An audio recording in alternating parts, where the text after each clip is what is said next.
Salut à tous et bienvenue sur votre 36e épisode de The Trick Play. Et ce soir, nous démarrons une nouvelle conférence, un gros morceau, parce qu'il y a pas mal d'équipes. Et c'est une conférence qui a été assez décriée ces derniers temps, même par nous-mêmes, faut être honnête, qui est l'ACC ACC, qu'on ne confonde pas avec l'ACC SEC. Ce soir, des équipes à présenter. Eh bien, en tête d'affiche de cette partie, parce qu'on va prendre l'ACC Atlantique. En tête d'affiche de cette partie, Clemson, bien entendu, les Tigers de Clemson, dont on ne présentera plus le nom. Il y a aussi les Louisville Cardinals, Wake Forest, Florida State, Boston College, Syracuse avec un invité et North Carolina State, donc les rivaux de North Carolina. On va démarrer tout de suite avec Florida State, mais ce qui est marrant, c'est qu'en fait ce soir, on a Guillaume comme d'habitude, vous savez, grand fan de Florida. Et ce soir, Guillaume a été puni, malheureusement pour lui. Guillaume va présenter Florida State, son équipe favorite après Florida. C'est ce qu'il nous dit souvent en off. Il n'osera pas l'avouer entre ça et Georgia. Guillaume, bonsoir. Bonsoir Elio. Bonsoir à tous. Gonals. Ça coupe, j'entends pas bien Elio, désolé. Non, bah oui, on va commencer avec Florida State. Florida State, pour faire un peu la preview de cette année, on va être très clair. Suivez Marvin Wilson et c'est tout. Allez, bonne soirée. Merci. Désormais, nous allons passer à Wake Forest avec Robin. Pour être un peu plus sérieux, on va essayer de la faire un peu sérieux. Florida State, donc qui a viré leur coach Willie Taggart après seulement 21 matchs et une magnifique fiche de 9 victoires et 12 défaites avec un superbe 0-5 contre les rivaux, donc que sont Miami, Clemson et Florida. Donc très gros passage qui restera dans les annales bien sûr en Floride. D'ailleurs, pour la petite histoire, en plus d'avoir bien continué à couler le programme, il est parti avec un beau chèque à notre ami Willy, parce que son buyout était fixé à 18 millions, si je ne dis pas de bêtises. Donc il a bien fait couler l'équipe, continuer à faire couler l'équipe. Il s'est bien sauvé, Willy. Voilà. Oh oui, elle est belle. Il est en forme ce soir. J'ai hâte de sa présentation, les gars, je vous mens pas. Donc voilà, Willy s'est sauvé avec ses 18 millions et une fiche de 9 victoires, 12 défaites. Donc ça fait du 2 millions la victoire. Elle est belle celle-là. Donc pour commencer, on va faire un petit récapitulatif de la saison dernière, qui a fini en une magnifique fiche de 6 victoires, 6 défaites. Donc l'année passée, ils n'avaient pas été bowl eligible pour la première fois depuis plusieurs décennies. Donc ça finit en 6-6 avec en entrée une magnifique défaite à domicile face à Boise State. Une victoire à l'arraché en overtime contre les redoutables UL Monroe. Une défaite contre Virginia. Deux victoires d'affilée face à Louisville et NC State. Une claque face à Clemson. Une défaite sur le fil à Wake Forest 22-20. Une victoire face à Syracuse. Une défaite face à Miami 27-10.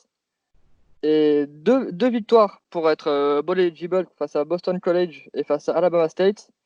Et le bonbon de cette année, évidemment, un magnifique match face aux grands et beaux Gators de Floride, où ils prennent un bon 40-17. Bon 40-17 des familles. Donc ils arrivent quand même à accrocher un bowl avec leur fiche de 6-6 et de 4-4 en conférence, où ils rencontrent Arizona State dans un match qui a été plus serré que j'aurais pu le penser, pour le Tony the Tiger Sun Bowl, où il s'incline 20-14 face à Arizona State. Donc, on va rentrer un peu plus dans le vif du sujet. Au niveau des arrivées, pas de 5 étoiles. Donc, c'est quand même si le programme a du mal depuis quelques années, c'est quand même assez notable, dirons-nous. Donc, ils ont quand même réussi à attirer Demory Tate, le 4e cornerback de la classe, donc un 4 étoiles. Brian Robinson, aussi un 4 étoiles. Et Chubba Purdy, le quarterback 4 étoiles, 7e dual threat du pays. Donc après, c'est pas mal il reste 4 ou 5 4 étoiles, et après, c'est du 3 étoiles.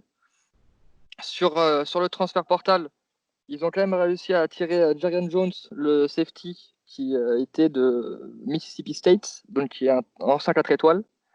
Jashon Corbin, le running back en provenance de Texas A&M, aussi un 4 étoiles en sortant du lycée.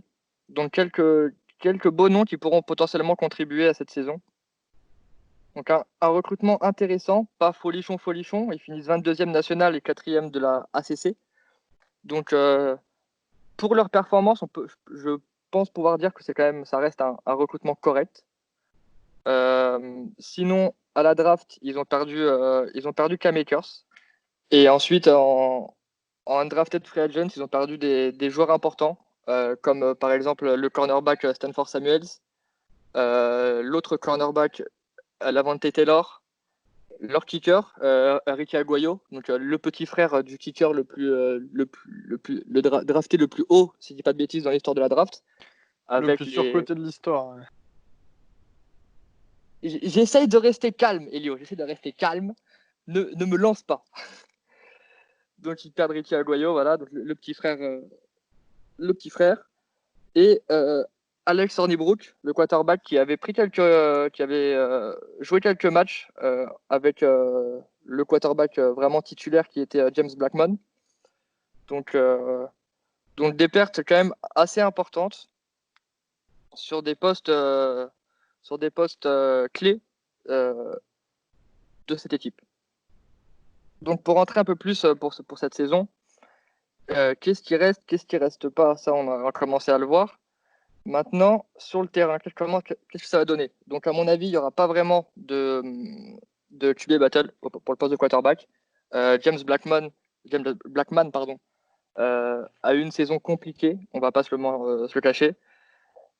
En grande partie à cause de la grosse faiblesse de cette équipe, qui est sa O-line. Je ne sais pas si vous avez pu voir des matchs de Florida State, mais vraiment, c'est. Même moi, qui suis heureux quand ils perdent, des fois, j'avais de la peine pour lui. Que ce soit lui ou Cam Akers, qui a été drafté donc, par les Rams au deuxième tour. C'était vraiment un enfer pour les deux. À mon avis, la phrase la plus entendue les samedis soirs à Tallahassee, c'était « block someone ». Ils étaient là pour faire le nombre en fait. C'était vraiment incroyable de voir ça à ce niveau-là. C'était vraiment à la limite du choquant. Donc c'est ce qui a fait pour moi déjà un peu baisser la cote de Cam Akers, un peu à l'instar de son compatriote de Floride, P. Wine. Mais c'était très compliqué pour Blackmon et je trouve qu'avec ce qu'il avait, il s'en est quand même vraiment pas mal tiré. Donc, grand respect à lui, très clairement. Ensuite, au poste de receveur, il récupère pas mal de playmakers, que ce soit Tamorian Terry, qui était le leader de receveur, ou avec d'autres receveurs qui ont déjà starté des matchs, donc avec de l'expérience, comme Keyshawn Elton, DJ Matthew, et aussi du coup avec l'arrivée pour le jeu au sol de Jashon Corbin, qui va donner un coup de boost au jeu au sol, encore une fois, si la défense arrive à ouvrir des gaps, parce que il bloquait pas la course, il bloquait pas la passe. Donc pour ceux qui connaissent un peu le foot américain, quand la O-line ne joue pas, c'est très compliqué derrière. Ou alors il faut s'inscrire au flag football, qui est un autre sport. On connaît. On connaît bien. Ou alors partir de la Big 12. Là, il y a des scores à peu près comme ça. Ça envoie que de la passe de 80 yards, donc c'est sympa. Pour la défense, alors ça a été compliqué, parce que même s'il y a eu des bons joueurs, dans l'ensemble, je trouve que c'était vraiment mal coaché. Et on avait parfois l'impression que les coachs ne préparaient pas les matchs, alors que c'est quand même leur boulot. Hein. Quand les Seminoles de Florida State arrivent 90e en total defense et 119e en passing defense, il faut se poser des questions. Il faut vraiment se poser des questions parce que il y a des bons joueurs dans cette équipe. C'est ça qui est aussi frustrant et aussi inexplicable, on va dire. Donc Florida State, ils sont passés en formation 4-3. Donc comme j'ai commencé pour la petite blague au début, avec Marvin Wilson qui va revenir pour sa saison senior à la surprise de beaucoup, qui est un pré-season All-American, qui a largement pour moi le potentiel de partir dans le premier tour de la prochaine draft. Faut vraiment qu'ils arrivent à construire quelque chose autour de lui, avec lui en leader. Le poste de linebacker, depuis quelques années, c'est vraiment pas ça. C'est un peu shaky, c'est pas serein en fait. Tu vois que sur le terrain, ils sont là, mais ils sont pas là en fait. Encore une fois, c'est assez incompréhensible. Ils avaient des bons gars, que ce soit Matt Rice, Amari Gainer, pardon, même Leonard Warner. C'est des bons joueurs, mais ça se retranscrit pas à les jours de match. Donc, il va falloir vraiment coacher tout ça et taper un coup dans la fourmilière, si je peux me passer l'expression. Après, pour les DB, encore une fois, ils finissent 119e en passing defense. Alors, ok, on est d'accord, c'est pas que du ressort des DB, mais il y a un moment quand ils ont des bons joueurs, encore une fois, le corner Asante Samuel, le safety qui joue aussi un peu nickel, Nasrildin, qui était d'ailleurs le leader en plaquage. C'est des très bons joueurs même, mais je ne sais pas ce qu'il va falloir, mais il va falloir qu'ils jouent à leur potentiel, qu'ils soient coachés comme il faut. Sinon, ça va encore être une saison vraiment compliquée du côté de Florida State. Donc voilà, donc c'est pour moi, j'espère pour eux que l'arrivée de Mike Norvell va donner un boost, un petit coup de fraîcheur à cette équipe. Parce que même en tant que fan de Florida, autant j'aime beaucoup leur rouler dessus, autant ça serait sympa aussi d'avoir des matchs un peu accrochés, un peu serrés et pas des matchs pliés au bout du premier quart-temps. Donc ensuite, on va finir avec leur calendrier. Donc en match à domicile, donc c'est le calendrier full intra-conférence avec normalement un slot pour une équipe en extra-conférence. Donc à domicile, ils jouent Clemson, Georgia Tech, North Carolina, Pitt, Virginia. Donc défaite sûre contre Clemson, défaite sûre contre North Carolina. Je vois une défaite contre Pitt ou Virginia, donc on va leur donner 2-3, 2 victoires, 3 défaites. Et à l'extérieur, ils jouent Duke, Louisville, Miami, NC State et Notre-Dame. Alors Notre-Dame, c'est une défaite, donc ça nous amène à 2-4. Je dirais victoire contre Duke et contre NC State sûr. Ça ferait du 4-4. Et après, leur saison, à mon avis, va vraiment se jouer autour des 2 matchs contre Louisville et Miami. Faut absolument qu'ils arrivent à gagner pour moi un de ces 2 matchs pour au moins être en 50-50 sans compter le match en extra-conférence. Ça va pas être une saison facile, encore une fois, de côté de Tallahassee. Mais va falloir voir ce que le coach Norvell va apporter et s'il va réussir là où Willie Taggart n'a pas réussi, c'est vraiment donner un espèce de second souffle ou un nouveau souffle au moins à cette équipe de Florida State pour qu'elle revienne sur le devant de la scène et compétitive comme on a pu le voir avec leur participation au playoff avec derrière, comment il s'appelle le copain, Jameis Winston. Et leur titre aussi Et d'ailleurs. Jalen Ramsey en Auburn. cornerback. Jalen Ramsey. Il y avait Jalen Ramsey en quarterback. Mais voilà, encore une fois, à l'époque, ils avaient des très bons joueurs, mais ils étaient coachés. Il y a eu une discipline sur le terrain. Tu voyais que les mecs savaient ce qu'ils avaient à faire. Là, c'est limite. C'est vas-y, en attaque, c'est cours derrière lui, ou alors fais une passe à lui si tu te fais pas éclater par les 2 DN qui vont t'arriver en moins de 3 secondes. Va vraiment falloir déjà, comme je l'ai dit, une grosse progression de la O-line, sinon ça va être encore extrêmement compliqué de vivre. Et un second souffle que ce soit, assez général de cette équipe, parce que, encore une fois, même en tant que fan de Floride, des Gators de Floride, ça fait pas super plaisir de les voir dans cet état-là. Donc voilà, à peu près ma présentation de Florida State. J'ai essayé de rester vraiment le plus impartial possible et le plus neutre possible. Merci à toi, Guigui, pour cet effort considérable. Après ce goût amer avec Florida State, eh bien, on va passer aux Demon Deacons de Wake Forest du côté de la Caroline qui seront présentés par notre ami Robin d'Oregon. Robin, salut à toi. Salut Elio, bah, écoute, merci. Et moi pour Wake Forest, la preview, donc elle s'annonce un peu à l'image de celle de Florida State.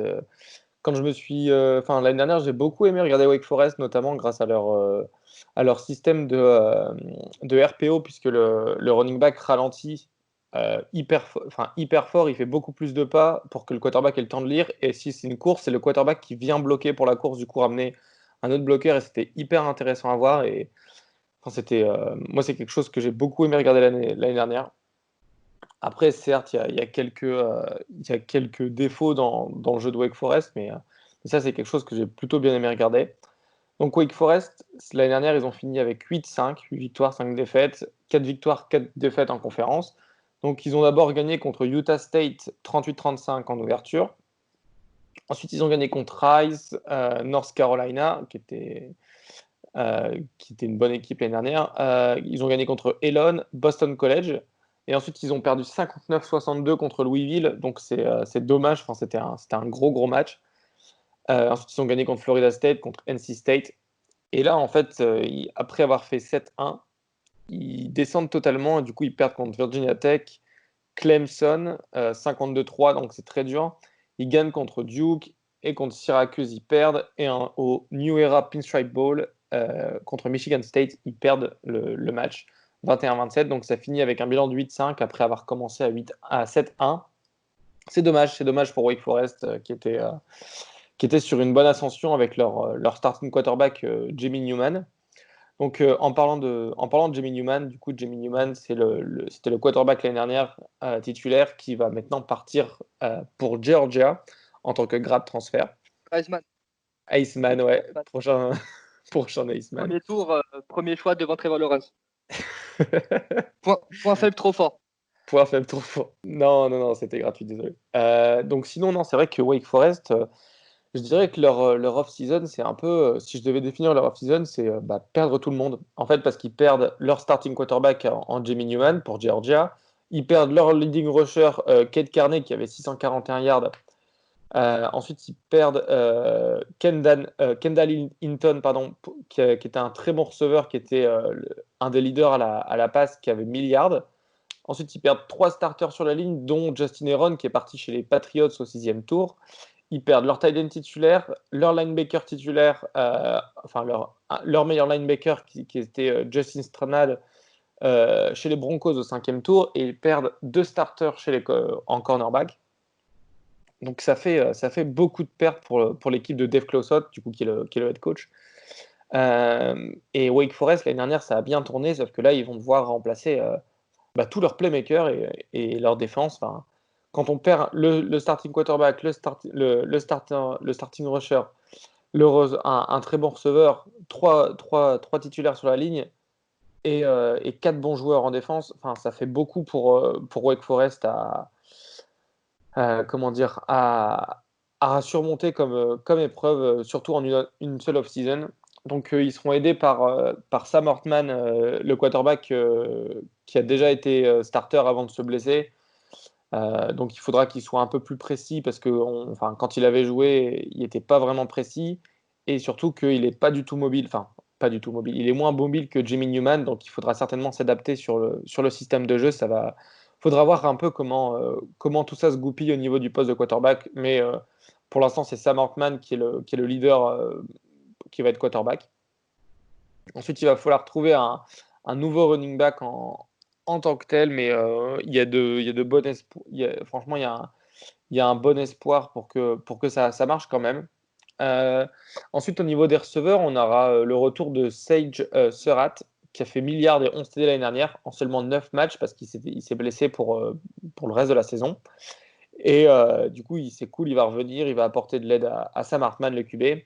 Ensuite, il y a Donovan Green qui va apporter aussi, qui était freshman l'année dernière et qui a fait plutôt une bonne fin de saison. Il a joué les 4 derniers matchs pour pouvoir préserver son redshirt. Et sur les 4 derniers matchs, il a fait 230 yards, 280 yards, quelque chose comme ça. Plutôt pas mal. Ils auront aussi de l'aide de Terrence Davis, un O-line en provenance de Maryland, qui a pas mal d'expérience, mais il y a des petits problèmes de santé. Elio, je suppose que... Est-ce que tu le connais, Elio? Yes. Est-ce que tu peux nous en parler 2 minutes? T'en parlais. Quand tu vois les scores qu'on se prend, tu sais que c'est. Voilà. il va pas te changer, te révolutionner une défense. Après, oui, c'est un joueur avec de l'expérience et qui peut apporter, mais oui, c'est un c'est un joueur qui connaît en tout cas le niveau lycéen et qui pourra bien entendu faire quelque chose, en tout cas aider du côté de Wake Forest, qui était quand même à l'époque le troisième guard du pays et qui était le deuxième meilleur joueur du Ouais, Maryland. ouais c'est 4 ça. étoiles. Alors oui, il peut apporter, et, je crois que c'était lui et son frère d'ailleurs aussi qui a voulu transférer. Mais ça fait quand même il est arrivé en 2016 à Maryland et franchement, on n'a jamais vu quelque chose d'important sur la O-line, quoi, tu vois. Ouais, bah Donc, ouais, c'est vrai. après, ça vaut le coup, hein, bien entendu. Il a l'expérience, comme je le disais, surtout en Big Ten, mais bon, voilà. C'est boom or bust, quoi, mais je pense plus bust que boom. Ouais, bon bah écoute, merci pour ce petit cette petite analyse de Terrence Davis. Et donc au niveau de la défense, bah, comme je l'ai dit, ils ont perdu 2 stars cornerbacks et un très bon linebacker. Donc ce qui va manquer chez Wake Forest, ça va être comment dire, ce qu'on appelle le depth, c'est la profondeur de banc. Euh, Moi, j'ai peur pour la défense l'année prochaine. Il y aura le seul point assuré pour la défense, ça va être Carlos Bacham, qui est senior sur la D-line, qui a terminé avec 11 sacs l'année dernière. Donc, ça va être le leader de la défense. Bon, il y a aussi qui a fini aussi en seconde, qui a fini second en ACC en sac et en tackle pour perdre. Donc, c'est plutôt cool. Donc, la D-line, elle sera un peu set. Et ensuite, ils ont quand même 2 linebackers qui sont plutôt bons, mais ensuite, ça tombe vraiment dans les tréfonds. Et ce sera pareil pour le backfield défensif. Ça va être dur en ce qui concerne la profondeur. Donc, pour moi, ça va être une saison compliquée pour Wake Forest. Donc, si jamais on rappelle le calendrier de Wake Forest, ils jouent Clemson, Miami, Notre-Dame, Virginia Tech à domicile. À l'extérieur, ils jouent Duke, Louisville, North Carolina, NC State et Syracuse. Donc, moi, je vois une défaite contre Clemson, Miami, Notre-Dame, Virginia Tech. Ils vont certainement gagner contre Virginia. Ça va être un match dur, mais je pense qu'ils vont le gagner quand même. Il faut en prendre un à domicile. Ils vont gagner contre Duke, contre Louisville. Ils vont perdre contre North Carolina. Et ils vont perdre contre NC State et Syracuse. Du coup, je leur donne 3 victoires seulement sur 10. Du coup, ça fait 3 victoires, 7 défaites. Pas de ball game, évidemment. Cette saison, je la vois comme une saison de transition, pour moi, ils perdent trop de joueurs et ça va être vraiment le défaut de l'équipe l'année prochaine. Merci. Robin Ouais. Ouais, je voulais juste. Si je dis pas de bêtises, je crois avoir vu quelque part que les ball games avaient été annulés, non? Bah écoute, non, c'est à la NCAA enfin c'est au championnat de voir, non? Je sais pas. Certains, le Redbox, je crois, qui a été annulé, mais je crois que c'est le seul pour l'instant, mais ça dépendra déjà de la saison et puis des balls, l'édition de chaque ball, quoi. Mais je crois qu'avec le Redbox, si je dis pas de bêtises. Ok, bah alors, my bad, j'avais cru voir ça passer sur Twitter, mais Bon, c'est une bêtise. au pire, de toute Trop façon, bourré. est-ce qu'il y aura saison déjà? Donc, est-ce qu'il y aura bowl? Enfin, Voilà. beaucoup de points d'interrogation, mais en tout cas, même s'il y a bowl, ils seront pas dedans. Donc, voilà. En effet, ouais, tant qu'on y est, autant vous dire que voilà, chaque jour on apprend, on a des nouvelles. On a des nouvelles chaque jour, on a des nouveaux emplois du temps, des nouveaux calendriers. Là, il y a le Big Ten qui vient de lâcher son nouvel emploi du temps, donc les matchs changent. Revérifier les matchs parce que par exemple sur le dernier épisode de la Big Ten East qu'on a lâché, eh bien finalement les emplois du temps ne sont pas les mêmes, ce ne sont pas les mêmes équipes qui sont forcément affrontées. Il y a tout un micmac et chaque jour on en apprend plus, donc on évolue avec le podcast, comme on nous avait dit, on fait les previews, on a pris la décision de les faire finalement malgré ce qui se passe. Mais sachez qu'il y a des mises à jour à faire et que voilà, une fois que le podcast est passé, eh bien, il se passe des choses chaque jour et la NCAA et les conférences avancent très très vite parce que la saison arrive très très vite. Ouais. En tout cas, voilà, pour Wake Forest, comme l'a dit Robin, ça risque d'être un peu compliqué après le départ de gros joueurs. On va passer pour notre invité mystère. Et notre invité mystère, c'est Alex qui représente donc le Twitter Syracuse France que je vous invite tous à aller suivre. Vraiment, c'est cool parce qu'il y a, quelqu'un qui ouvre un compte Syracuse en France et en plus voilà, que ce ne soit pas toujours les mêmes grosses équipes qui sont représentées un peu sur les comptes français, c'est vachement bien. Et du coup, on accueille Alex avec grand plaisir ce soir qui va nous parler de la saison de Syracuse pour l'année prochaine. Bienvenue Alex. Merci beaucoup. Bah, écoutez, c'est super sympa en tout cas de m'avoir invité. Et j'adore. En tout cas, il y a une bonne ambiance, des gars assez sympas. Donc écoutez, moi je suis prêt là. Je vais partir tout de suite. Et je vais essayer de faire assez court, même s'il y a pas mal de choses à dire. Je vais essayer de faire une sorte de feedback sur cette année, mais très léger. Et également, du coup, une preview de l'année 2020-2021.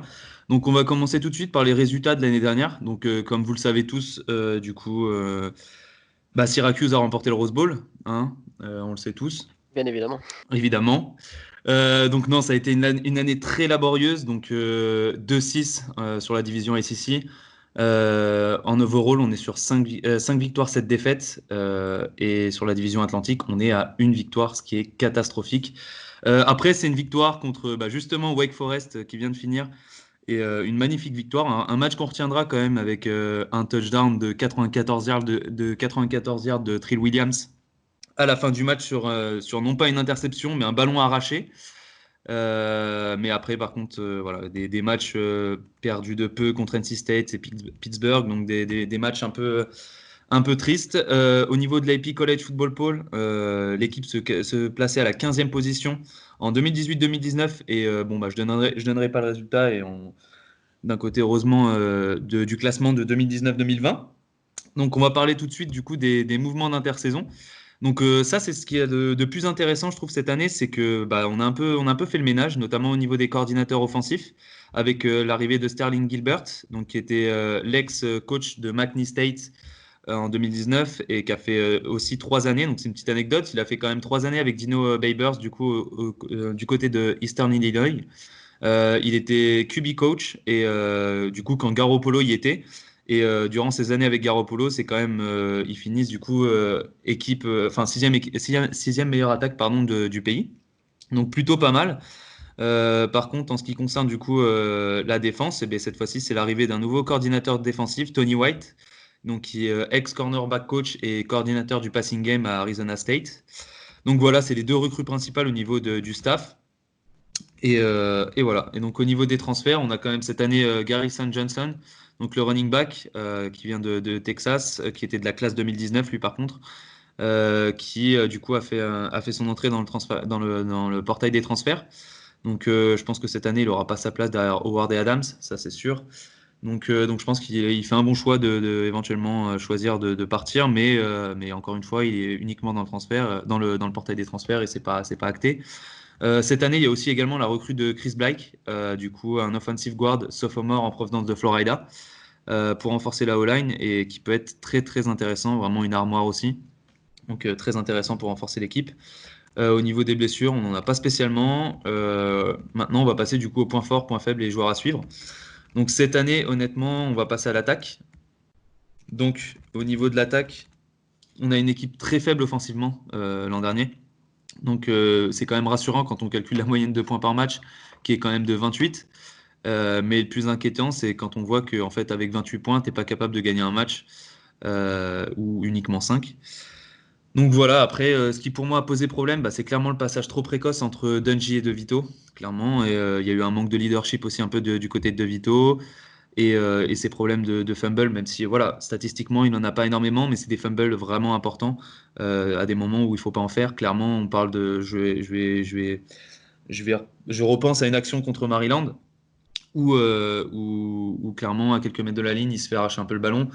Il lâche sa balle, le ballon est récupéré par Maryland et un jeu après, c'est touchdown pour Maryland. Ça, c'est clairement pas possible. Yes. Je savais que ça allait répondre. Du coup, la O-line est également pas préparée pour un joueur utilisant prioritairement son bras, hein. On le sait bien, De Vito, il sait courir, mais c'est un joueur qui a plutôt un bras très très solide. Le manque de variété offensive, du coup aussi. On a vu que Syracuse cette année, c'était énormément de screen pass et ça va à un moment quoi. En fait, tu peux pas jouer éternellement sur de la screen pass. Le manque de lucidité également sur les matchs de début de saison.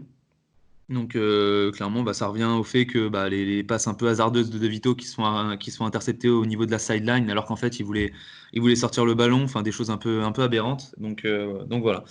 Ensuite, on va passer à ce qui peut fonctionner cette année. Bah, clairement, Tommy DeVito aura gagné en expérience, en maturité. Dino lui demande de clairement cette année être beaucoup plus agressif et on va avoir besoin de beaucoup plus de courses aussi.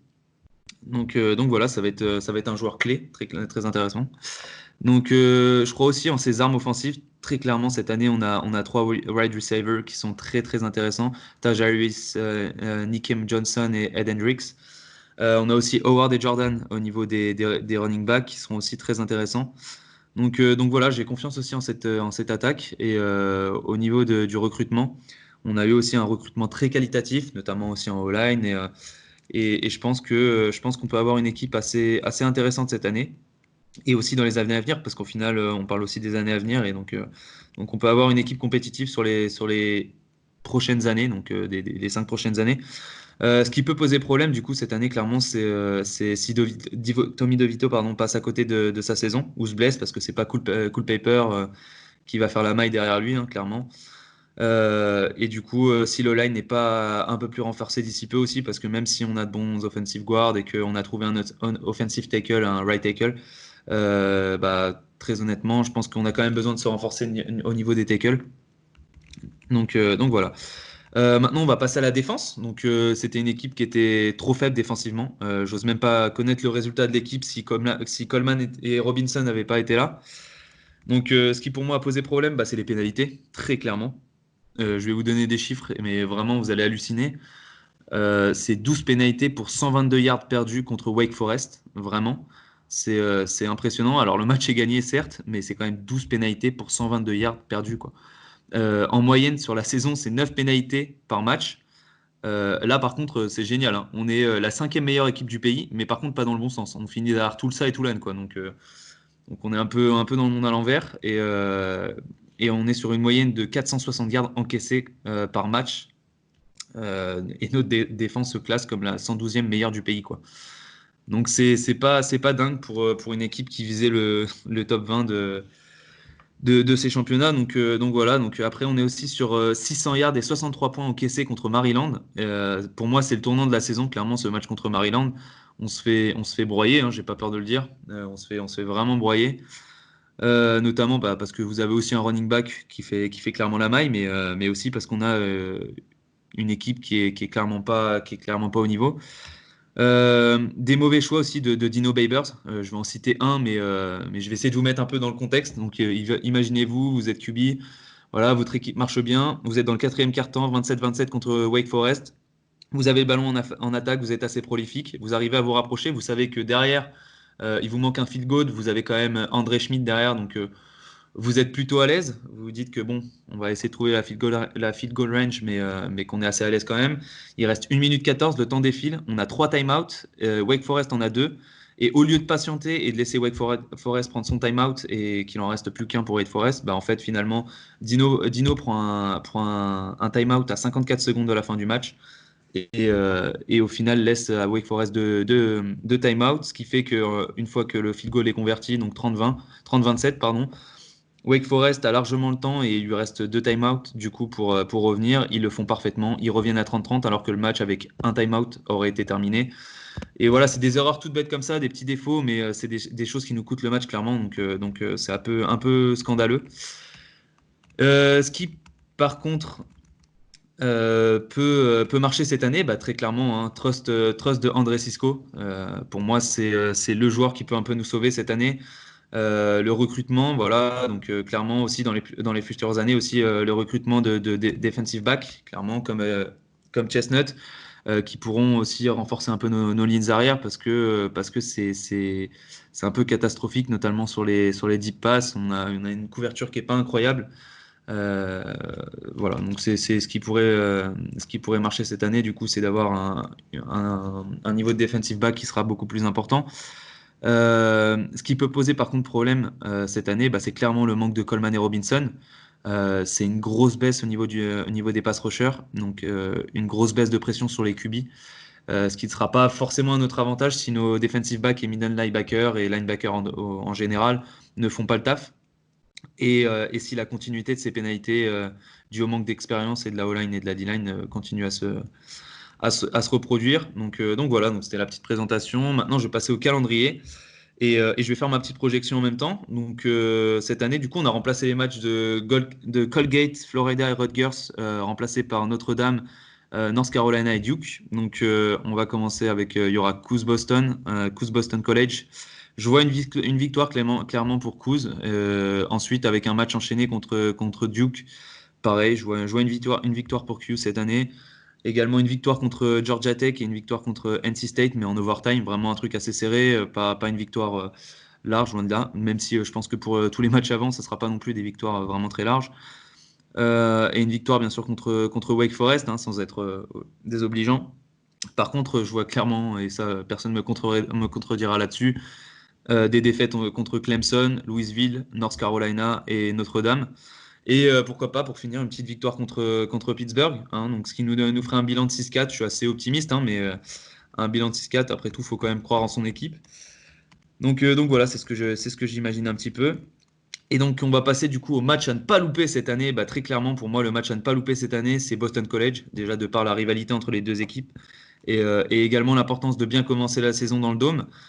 C'est primordial de gagner ce match, hein, pour enchaîner les matchs plutôt proprement et essayer de faire quelque chose d'intéressant sur cette saison et mettre nos joueurs en confiance.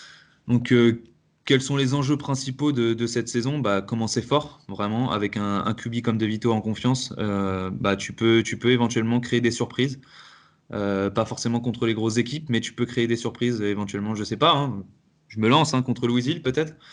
Voilà, donc c'est une fois un joueur en confiance comme ça et une équipe aussi comme Coos en confiance, ça peut changer du tout au tout. Maintenant, je vais faire un petit tour des joueurs à suivre. Donc clairement, les joueurs à suivre, ça va être De Vito. Cette année, c'est quand même 19 touchdowns, 2360 yards et 5 interceptions. Donc ça reste quand même un QB assez intéressant. Maintenant, le deuxième joueur qui restera intéressant cette année, c'est notre Mathieu Bergeron national, le Canadien, qui est en sophomore year. Il a émergé en milieu de saison l'année dernière. Il comptabilise 20 knockdowns en 425 snaps. Il a joué 12 matchs, donc c'est un petit Canadien, un petit freshman titulaire en O-line. C'était pas arrivé depuis 2002. Et avec lui, quand il est là, on arrive à gagner 215 yards au sol. Par contre, quand il n'est pas là, on est à 154 yards la saison dernière sans lui. C'est un écart de 61 yards qui est non négligeable, hein, de toute manière. Et voilà. Et donc après, maintenant, je vais passer au petit troisième. Donc le troisième, pour moi, c'est la triple threat, comme je les appelle. Pour moi, cette année, on aura rarement eu d'aussi bons receveurs. Donc on a vraiment 3 receveurs excellents. Donc en la personne de Taj Harris qui est junior year, Ed Hendricks qui est sophomore et Nikem Johnson qui est senior year. Vraiment Tajaris qui est très bon sur les slots, qui se démarque assez facilement de ses défenseurs. Il bataille vraiment, il fight for yards toute l'année, tu vois, vraiment c'est un mec qui adore se battre pour le gain de quelques yards, donc c'est un mec dont on a besoin et qui nous manquait un petit peu. On a également, il est également excellent sur les deep balls. Après on a Hendricks qui a pas trop joué mais qui a des mains et un catch vertical vraiment monstrueux. Et pour finir, Nikem Johnson, qui est très bon sur les tracés extérieurs, qui est très rapide, intéressant sur les deep balls et surtout sur les screen pass, avec une grosse capacité d'accélération. Et donc, pour finir, les 3 joueurs en défense qui seront intéressants cette année, vous les connaissez, hein, je pense que voilà, je vais pas vous la faire. André Cisco, vous le connaissez, 7 interceptions, 60 tackles cette année, c'est le leader de la défense et le leader de l'équipe, clairement. Il est capable d'être clutch, il a un QI football énorme et voilà, j'espère que cette année, ce sera aussi son année. Le defensive end, Josh Black, pareil, senior year, 4 sacks, 82 tackles et 6 tackles for loss, donc 4 sacks, sachant qu'à côté de toi, tu as Coleman et Robinson et que tu ramasses les miettes. C'est quand même assez intéressant, j'ai hâte de voir ce qu'il est capable de faire cette année. On a vu qu'il était capable de sauter sur les murs et de faire des saltos, donc bon, pourquoi pas monter à 7 sacs aussi, hein. On va avoir besoin de lui clairement pour pallier du coup au départ de Robinson et Coleman. Et celui qui a le troisième joueur du coup qui est assez intéressant, c'est Steve Linton. C'est un freshman qui joue outside linebacker. Il a joué 3 matchs l'an dernier et est considéré comme le 32e meilleur weak side defensive end du pays. Donc il a été reconverti en outside linebacker et Et durant son année d'high school, il était capitaine du camp senior et il a quand même évolué à 67 tackles, 18 tackles for loss et 9 sacks. Donc pas négligeable. Et voilà, c'est un joueur assez intéressant. Et donc voilà, c'était pour moi, c'était un peu tout ce que je voulais vous dire sur cette saison de Syracuse. Donc voilà, merci à vous en tout cas de m'avoir permis de participer. Bah avec plaisir, merci à toi surtout Alex. Et encore une fois, tout le monde, allez suivre Alex, c'est Syracuse France sur Twitter. N'hésitez surtout pas, vraiment. Merci à toi Alex en tout cas pour cette expertise, puisque c'était bien détaillé, c'était super cool. Après Syracuse, nous allons passer à une autre équipe orange, mais un peu plus féroce, même beaucoup plus féroce, on va dire, les Tigers de Clemson, les fameux Clemson, qui vont être présentés par leurs fans, leur top fan numéro 1. Sa barbe est orange, sa maison est orange. C'est vrai. C'est notre ami Et Baptiste. ses cheveux sont absents. On peut pas tout avoir non plus. Oh non, c'est Baptiste The Lonesome Cowboy d'Oklahoma State qui va nous faire la preview de Clemson aujourd'hui. Ouais, vous avez eu pitié de moi après avoir présenté Rogers. Vous m'avez dit, vous m'avez vraiment donné une équipe de foot cette fois-ci. C'est gentil de votre part. Tout ou rien. Tout ou rien, c'est à peu près ça, ouais, c'est ça. Après, ça sera Kansas et après, ça sera LSU ou un truc comme ça au moins le boucle sera bouclé. Donc, c'est parti pour les Tigers de Clemson. Bon, on ne présente plus le nouvelle place forte du college football, presque plus qu'Alabama ou Ohio State. C'est devenu le troisième gros nom du paysage footballistique universitaire. Donc l'année dernière, l'équipe a fini avec un bilan de 14-1, une seule défaite en finale nationale contre LSU. Ça a été une équipe formidable, on va pas se le cacher. L'équipe de Clemson 2019, c'était une grosse équipe qui a eu un peu de mal à se mettre en route, notamment Trevor Lawrence, le QB, en début de saison.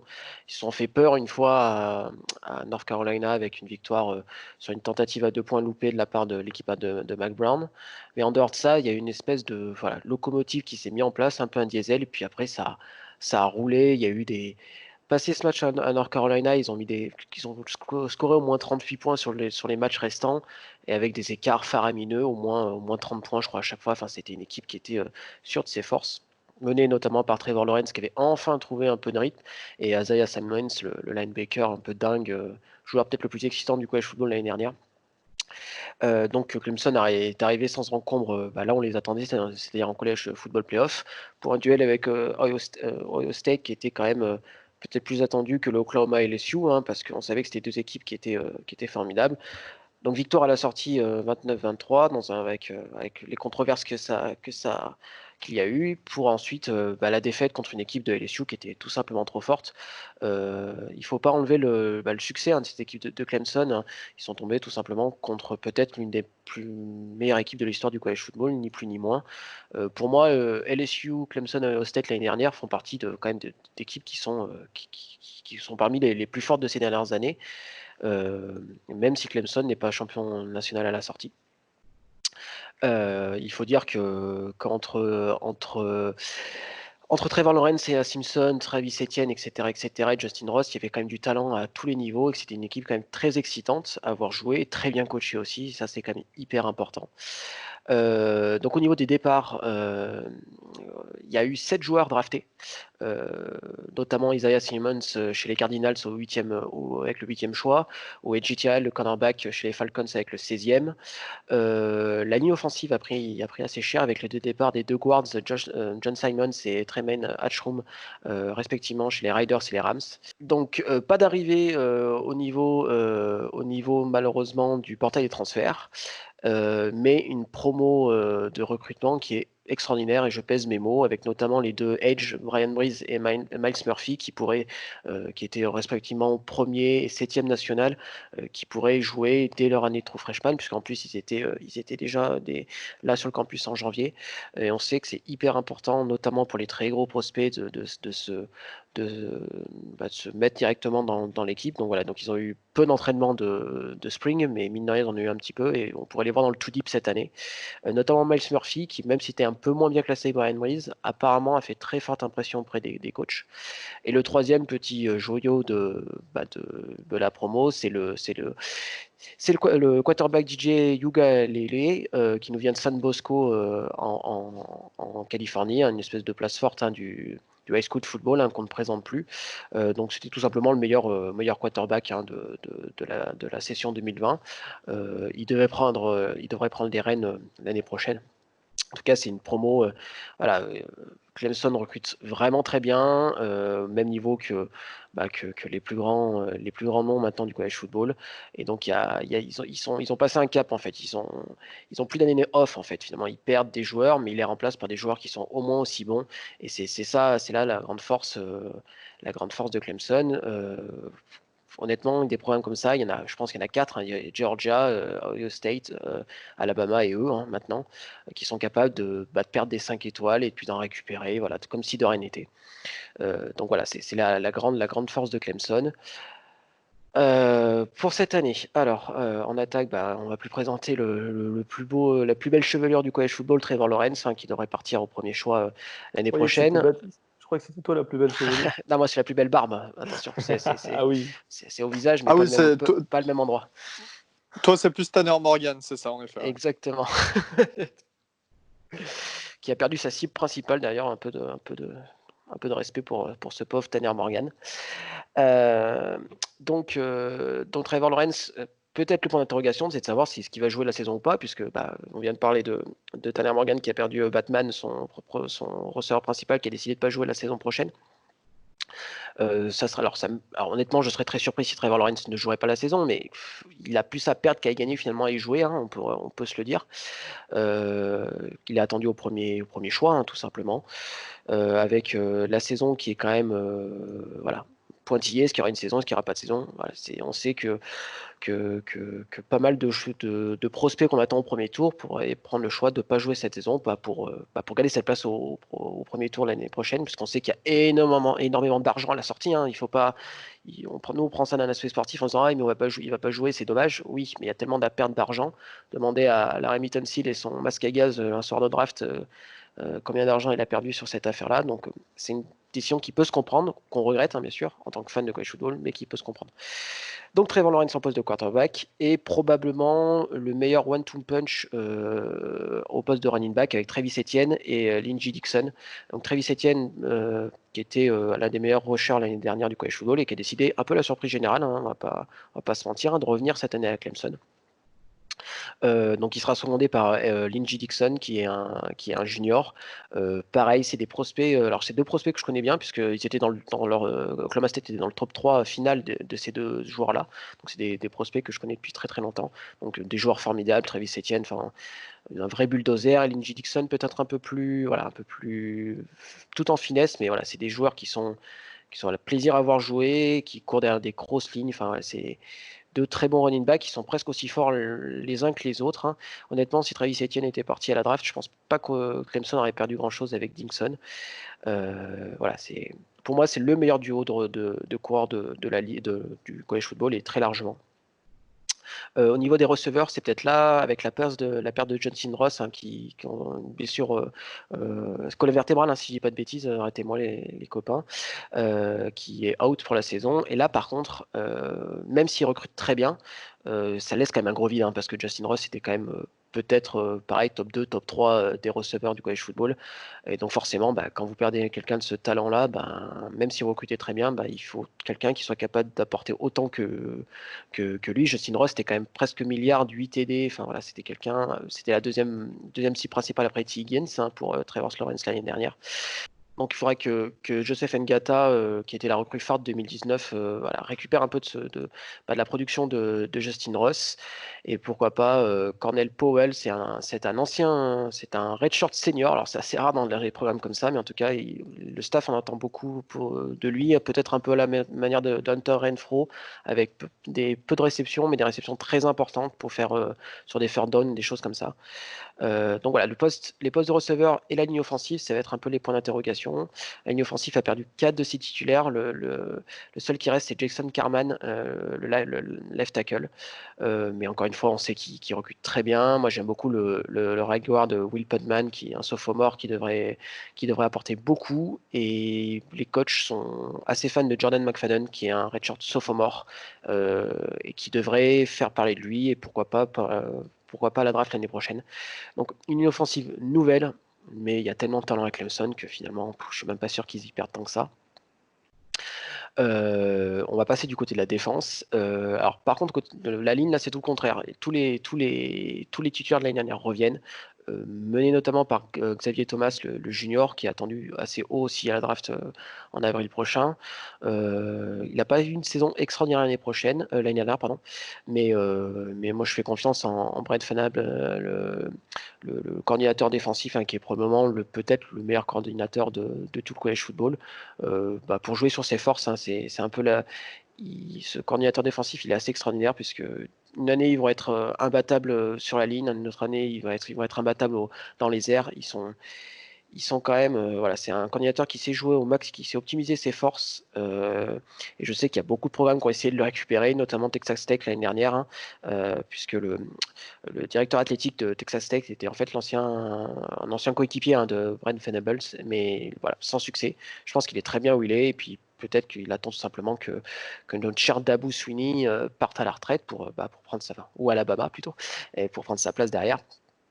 Voilà, un peu de stats, hein, pour égayer vos soirées du samedi soir. Clemson avait carrément presque 50% de third and out, provoqué quasiment 50% de third and out, de free and out, pardon, l'année dernière, pour les adversaires. Enfin, c'est des stats qui sont complètement incroyables.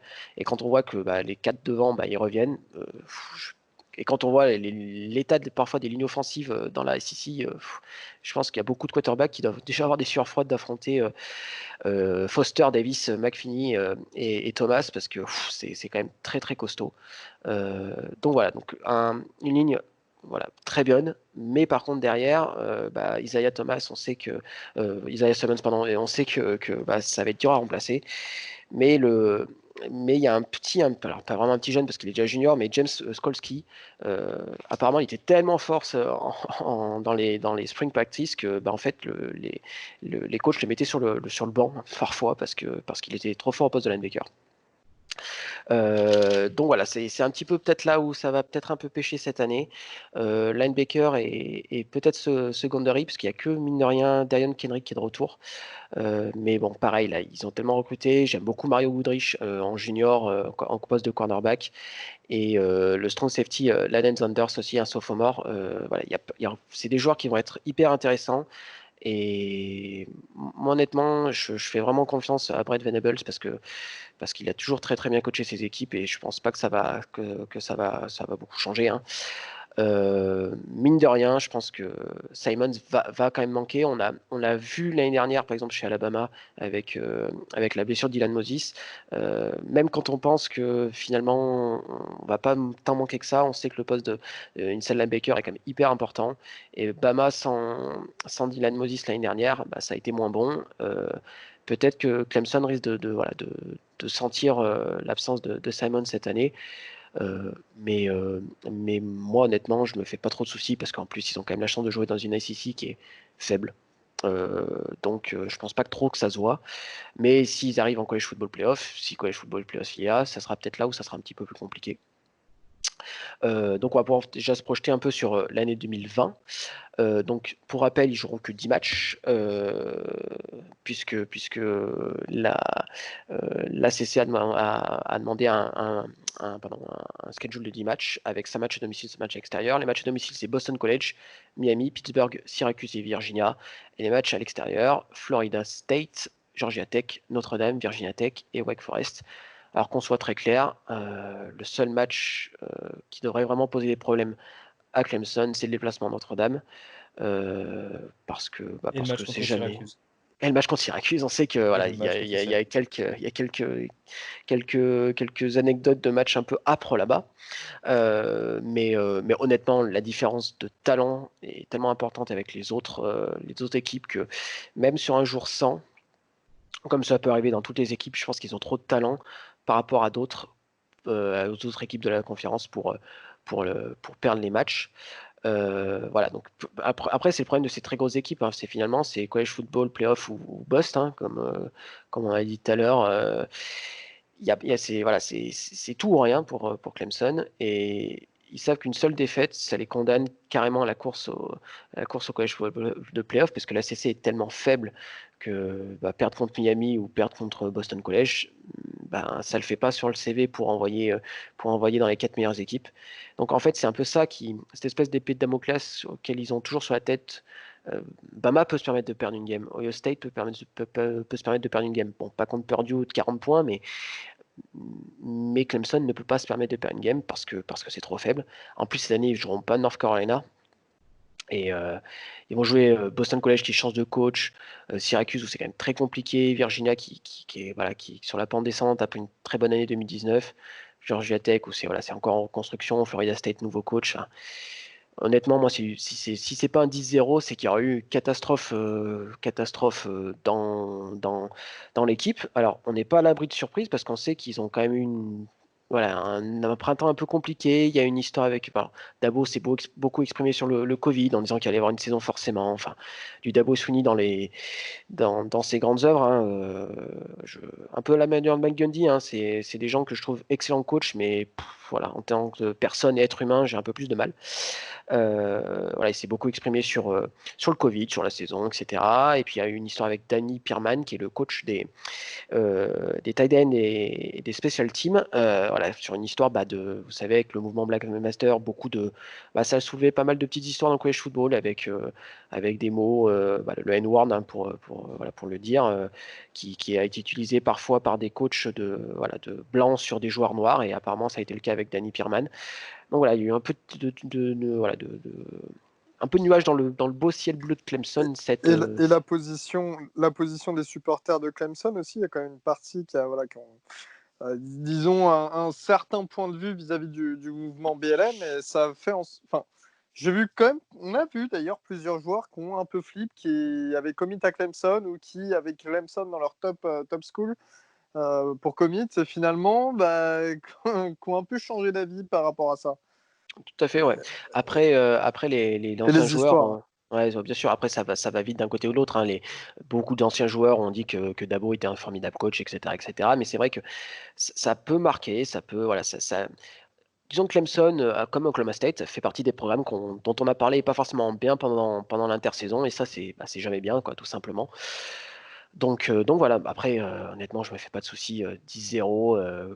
Qualification pour College Football Playoff, et puis voilà quoi, une grosse année, mais il faudra que un playmaker au poste de receveur soutienne Amari Rodgers. Alors je mets une petite piécette sur Joseph Ngata, mais il y a quand même cette question, ce petit point d'interrogation qui fait que on ne sait jamais avec Clemson, puisque le but c'est quand même être champion national à la sortie. Hein. Gagner la CC c'est très mignon, hein, mais il y a d'autres objectifs pour Clemson, c'est le titre national, et il va falloir qu'au poste de receveur on augmente un peu le niveau, j'ai envie de dire. Enfin, en tout cas, on remplace Justin Ross pour être plus précis, pour espérer gagner le 3e titre en 4 ans maintenant pour l'équipe des Tigers.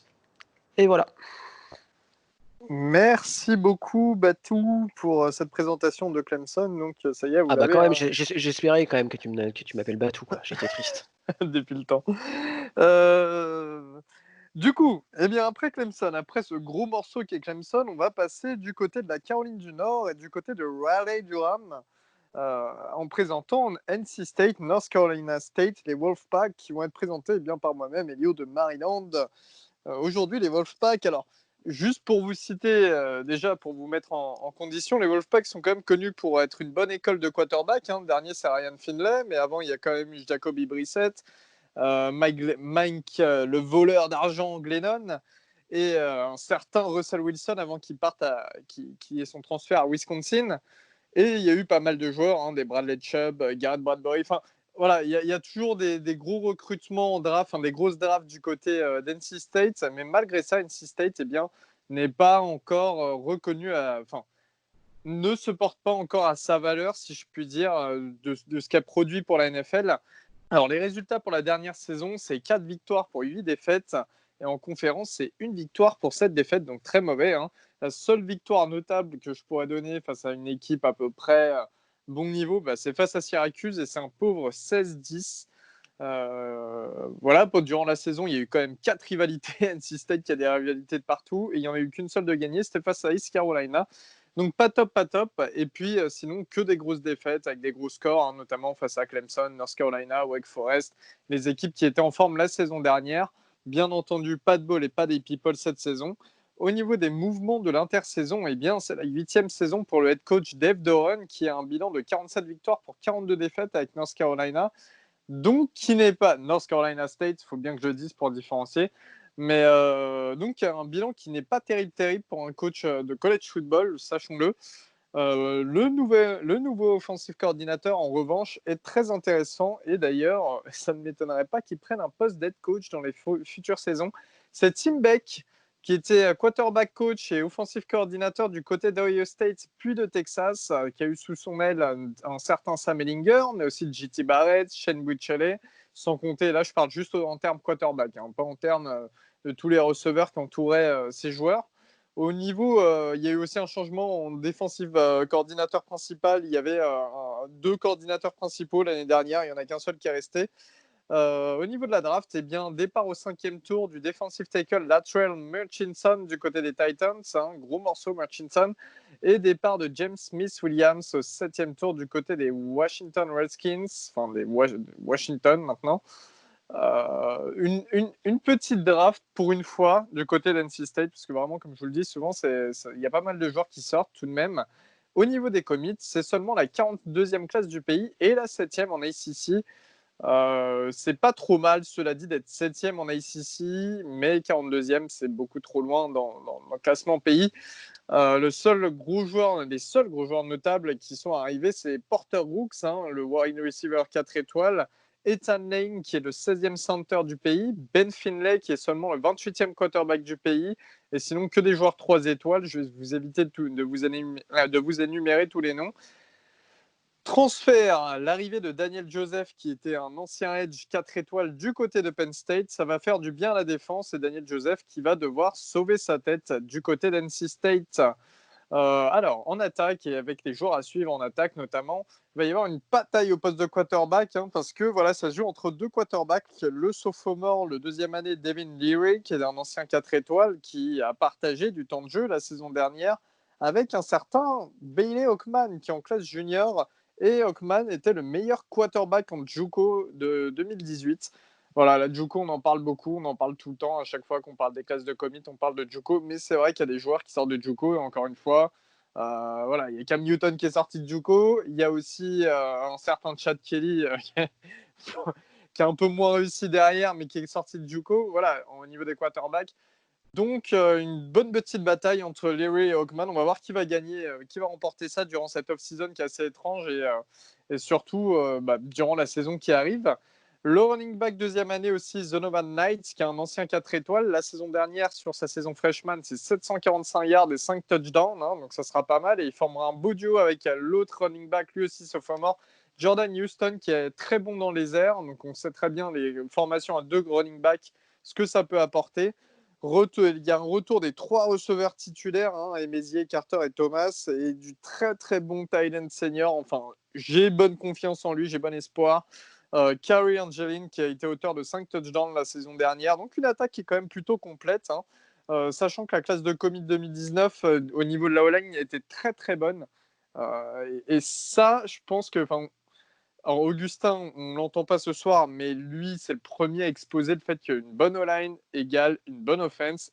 Et je pense que c'est exactement ce qui peut se passer du côté d'NC State, sachant que la plupart des O-line seront en deuxième année et commenceront à prendre de l'expérience et à step up.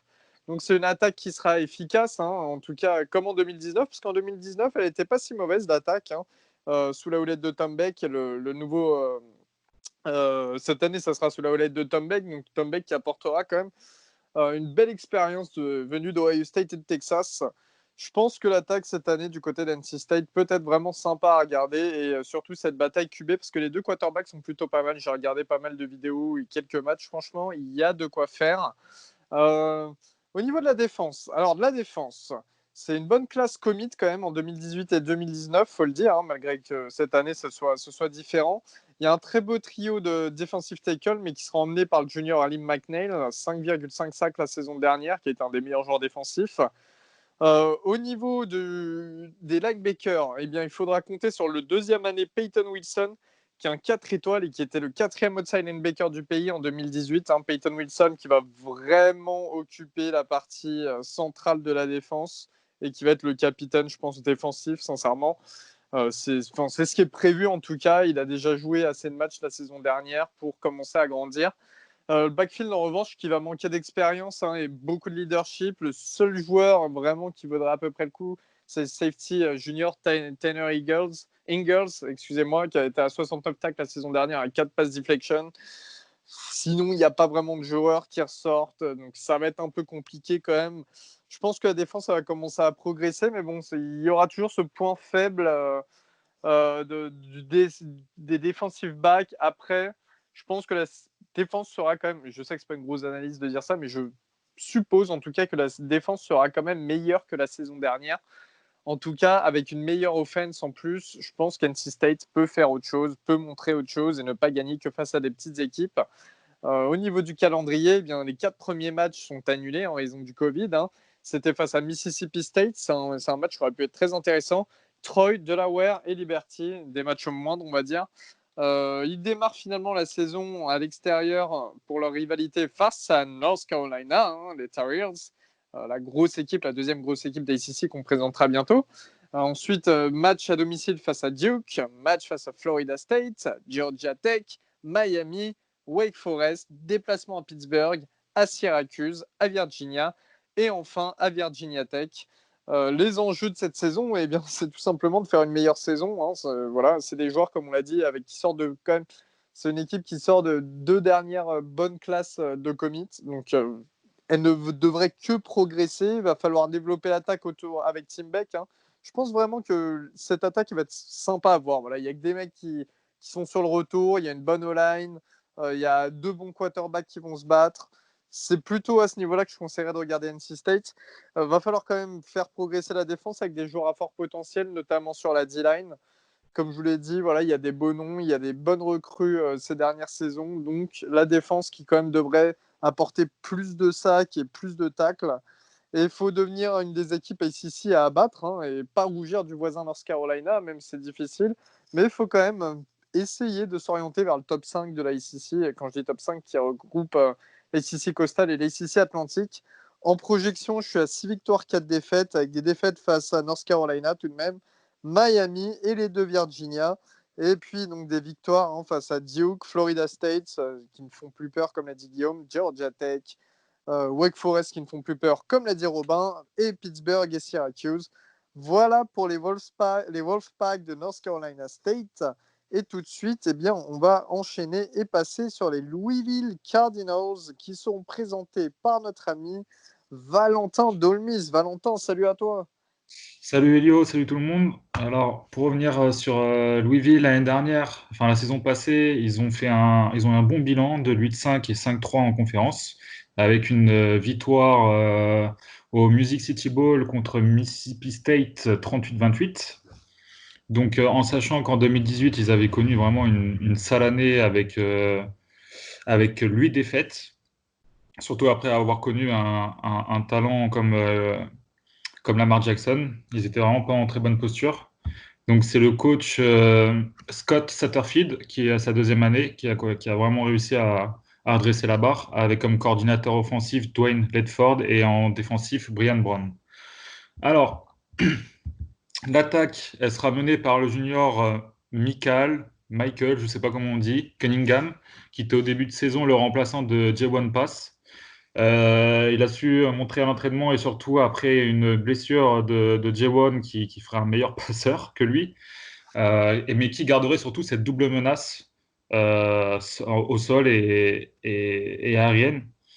Jaywan Pass qui était un peu plus limité au niveau de la passe. Il ne porte pas très bien son nom, en tout cas côté français. Donc après une saison à 2065 yards, 22 touchdowns et 5 inters, et un joli pourcentage de lancers à 63%, il sera donc le numéro 1 la saison prochaine. Après, il ne faut pas oublier que Louisville est quand même connu pour avoir sorti de bons quarterbacks, comme on en a parlé un peu avant, je ne sais plus, c'était toi, oui, c'était toi, Elio, avec NC State. Donc, ils ont sorti des gars comme Unitas, Bridgewater ou Lamar Jackson dernièrement. Donc, pourquoi pas Cunningham, un de ses futurs quarterbacks NFL. Il en a le potentiel, en tout cas. Il devra juste un peu s'aguerrir physiquement. Il a été blessé au cours de saison seulement un match, enfin une partie de match vu qu'il avait commencé. Un peu plus de physique et continuer à travailler sur ses lectures et prendre un peu plus de risques parce il a quand même surutilisé Tutu Atwell, qu'on verra tout à l'heure, le receveur, donc dans des ballons très sécurisés, des slants ou des screens. Donc à lui de progresser un peu sur ce côté-là du jeu. Au poste de running back, pour moi, contrairement à Baptiste, ce sera le meilleur duo de running back avec Javian Hawkins qui a eu pour 1525 yards au sol et 9 touchdowns. Et le running back Hassan Hall qui a eu 500 yards au sol et 5 TD.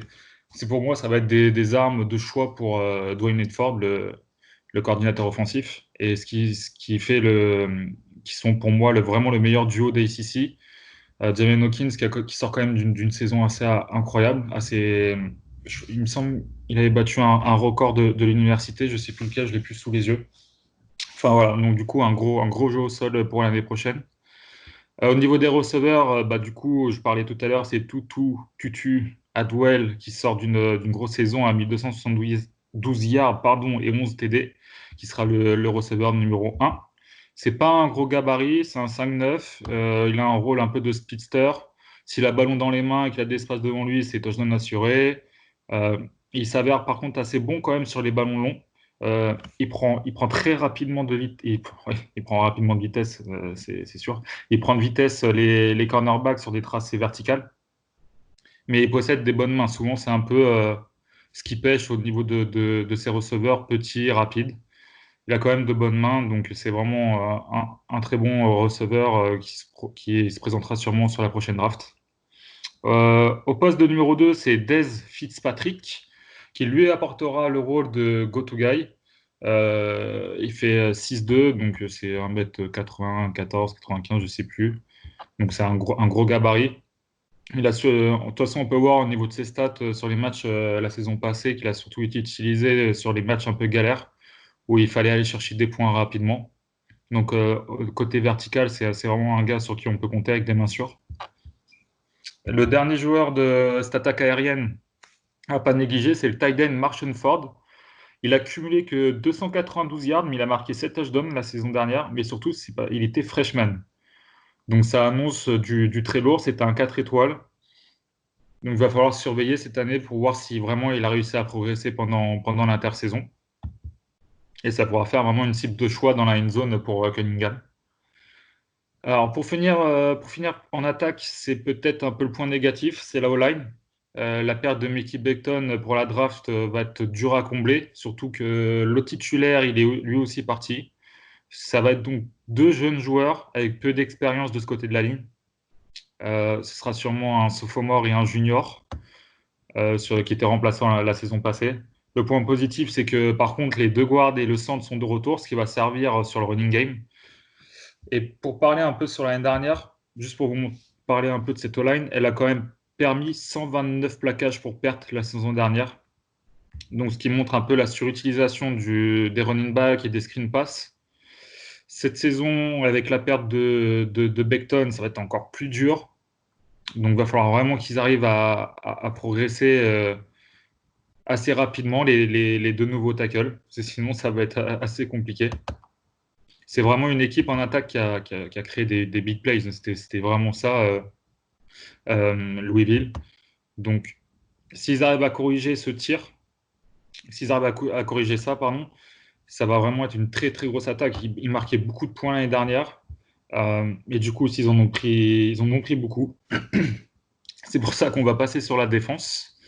Donc, malgré les linebackers Avery, Etheridge et Burns, qui sont respectivement les 1, 2 et 4 des meilleurs plaqueurs de la saison dernière, ils ont vraiment une D-line de très très faible, enfin, je dirais pas très très faible, mais de faible niveau.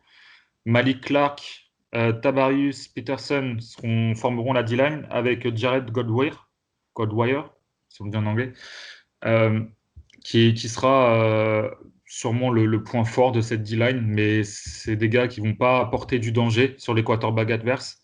Et malheureusement, quand la D-line elle apporte pas de danger, qu'elle n'arrive pas à se montrer au-dessus au-dessus des O-line adverses, c'est assez compliqué, même si on a des bons linebackers et même si on a des bons DB derrière. Une petite particularité de cette défense de Louisville, elle joue avec des outside linebackers comme Burns, qui sera le joueur à suivre pour moi du côté des linebackers. Pardon. Ils sont bâtis comme des safety. Ils sont très, très mobiles. C'est des très bons plaqueurs. Et ils arrivent de temps en temps, la saison dernière, ils ont réussi de temps en temps à rattraper les erreurs de la D-line. Pas sûr qu'ils puissent faire ça à chaque match et encore une saison de plus, par contre. Au poste de safety, il y a le senior Russ Yeast qui sera de retour pour sa dernière saison. Pour moi, c'est clairement le gars à suivre au niveau des DB. À voir aussi la progression du cornerback Anthony Johnson qui a montré de bonnes choses la saison passée et qui possède un corps un peu prototype NFL. On a aussi Chandler Jones qui est un petit cornerback mais au profil de Jair Alexander qui est à Green Bay. C'est un excellent plaqueur. Il a eu 40 plaquages en solo la saison passée. Donc c'est vraiment pas à négliger pour cette défense. Pour le calendrier de l'année prochaine, au niveau des matchs à domicile, ils vont jouer Florida State, Miami U, Syracuse, Virginia Tech et Wake Forest. Donc c'est pas des matchs très très simples. Il va falloir vraiment qu'ils arrivent à en sortir avec le maximum de victoires. Admettons, Florida State, ils gagnent. Syracuse, je pense que quand même ça peut passer. Virginia Tech aussi, Wake Forest, ça peut passer. Donc s'ils en sortent avec 3-4 victoires, c'est vraiment pas mal. Sur les matchs à l'extérieur, ils jouent Georgia Tech, Notre-Dame, Pitt, Virginia et NC State. Le match, à mon avis, vraiment qui va être très important la saison prochaine, c'est le match d'NC State. Faut vraiment qu'ils gagnent à l'extérieur ce match. Notre-Dame, ça va être quand même compliqué. Ils sont pas à l'abri de faire un petit upset, même si j'y crois pas trop, mais c'est possible. Après, l'équipe de Gus reste quand même très très dur à battre, surtout à domicile. Georgia Tech, ça devrait passer. Pitt, ça devrait passer. Et reste Virginia. Euh, voilà, pour moi, ça peut passer. Donc, ça ferait quand même une saison encore en positif avec sûrement un bowl. Alors, il faut que cette année, que ça marche. À mon avis, c'est vraiment l'année où ils doivent exploser. Parce que l'année prochaine, il y aura un renouveau au niveau de l'effectif. Au niveau de l'effectif, il y a beaucoup de seniors et de juniors dans cette équipe. Pas mal de juniors qui vont se déclarer à la draft, à mon avis. Du coup, c'est un peu l'année pour confirmer et voir surpasser un peu la saison précédente. Eh bien, merci Val pour cette présentation de Louisville. Hein. Comme tu l'as dit, Louisville qui va avoir une belle offense la saison prochaine et qui va être sympa à regarder offensivement. Mais c'est vrai qu'il y a pas mal d'équipes quand même, on en parle, mais il y a pas mal d'équipes là pour les 2-3 prochaines saisons en ACC qui commencent à bien se développer et qui vont sûrement rendre la division un peu plus attrayante qu'elle ne l'était ces dernières saisons. Donc, sincèrement, la conférence, pardonnez-moi. Sincèrement, je pense que ouais, y a quelque chose à voir du côté de l'ACC. Enfin, à part Clemson, enfin, à part North Carolina, enfin.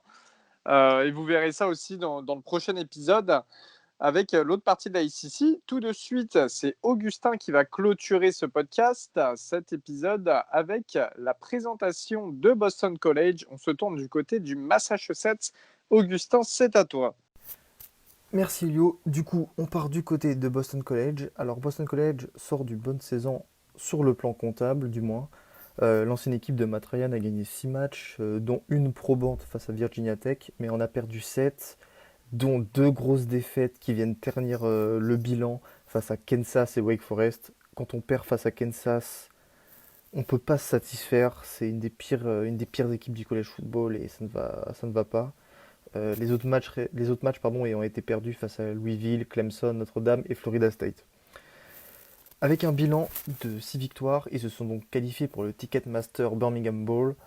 Match perdu face à Cincinnati, face aux Bearcats assez nettement, de plus de 30 points. Bref, on peut dire que c'est une bonne saison pour Boston College et c'est une bonne base pour les Eagles en fait, qui entament une nouvelle page de leur histoire. Parce qu'il y a un nouveau head coach qui arrive, il s'agit de Jeff Hafley. Donc Hafley vient remplacer Steve Adadio, qui a été l'head coach pendant 7 saisons. Il est auteur d'un très bon bilan avec Boston College, puisqu'il a été qualifié pour un bowl 6 fois. avec 44 victoires et 44 défaites. Donc super bilan pour Adagio, mais apparemment la direction athlétique de Boston College voulait un renouveau, voulait faire de son équipe de football américain une meilleure équipe, et c'est en ce sens-là qu'ils sont allés chercher l'ancien coordinateur défensif d'Ohio State, qui emmènera aussi dans son 5 un nouveau coordinateur offensif et défensif pour, comme la direction athlétique l'espère, assurer un meilleur futur à Boston College. Au niveau de l'attaque, le poste de de quarterback sera regardé pour plusieurs raisons. La première étant que le quarterback titulaire de début de saison, Anthony Brown, a transféré du côté d'Oregon chez les Ducks. Il y aura donc en compétition celui qui l'avait remplacé en milieu de saison et qui était walk-on, donc qui n'avait pas de scholarship, de bourse. C'était Dennis Grosel. Et si je parle de compétition, c'est parce que les Eagles ont réalisé un gros coup sur le portail des transferts en faisant arriver Phil Jurkovec. Je connais bien ce joueur puisqu'il n'était pas moins que le backup de Yann Book cette saison, donc j'ai pu le voir quelques matchs, lui faire quelques bouts de match derrière Book. C'est un gros coup évidemment parce que Jurkovec était le quatrième quarterback double menace du pays de sa classe en 2018 s'il me semble bien, et là cette année il sera redshirt sophomore, donc potentiellement 3 saisons encore dans les pattes. Voilà, l'intersaison de Boston College se résume pour moi à ces deux arrivées sur le campus, donc un nouveau coach et un transfert quarterback qui risque de prendre la place de titulaire. Ce nouveau titulaire d'ailleurs, il ne pourra plus compter sur le running back LJ Dion qui est parti en fin de deuxième tour chez les Packers. Et lui, il avait porté le programme ces 3 dernières années. Chaque année, il était All ACC Team.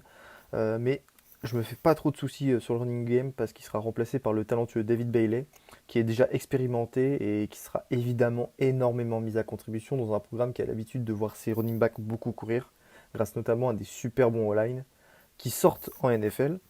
Le dernier étant Caleb McGarry. Jurkovec sait très bien courir d'ailleurs, donc c'est un choix très cohérent d'être allé le chercher.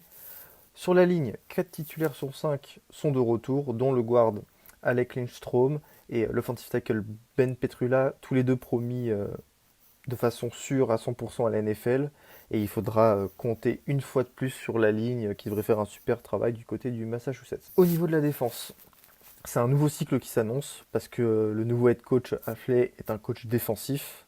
Le prouve son coach de coordinateur défensif du côté des Cincinnati Bengals et d'Ohio State.